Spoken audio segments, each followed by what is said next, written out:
Usap-usapan at napakainit na balita sa bansang Sweden dahil umano sa ulat na ang bembangan ay kinilala na bilang isang sport. Sinasabi sa mga ulat na kumakalat sa online na opisyal lang kinilala ng Sweden ang bembangan bilang isang sport at inilunsad bilang unang organisadong kompetisyon na sinusuri ng isang panel ng mga hurado.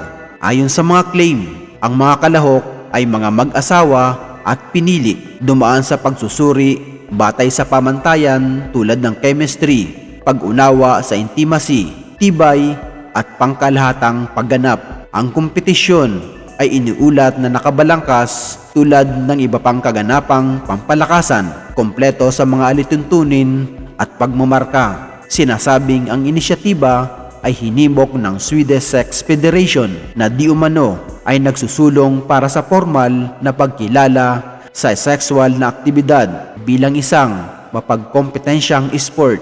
Sinasabi ng mga tagapag-ayos na katulad ng iba pang palakasan, ang tagumpay sa ganong mga kompetisyon ay nangangailangan ng paghahanda, pagsasanay at disiplina. Kahit gaano pa ito kaimposible o kawalang kapanipaniwala, idiniklara ng Swedish ang bembangan bilang isang opisyal na sport.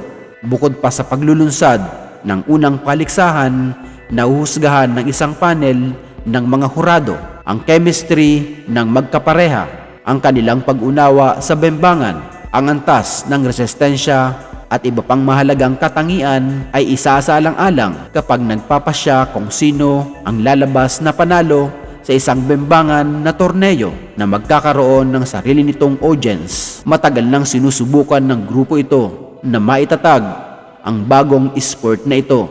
Kaya naman, labis silang nasiyahan sa nakamit at pinahahalagahan nila ang kampyonatong ito.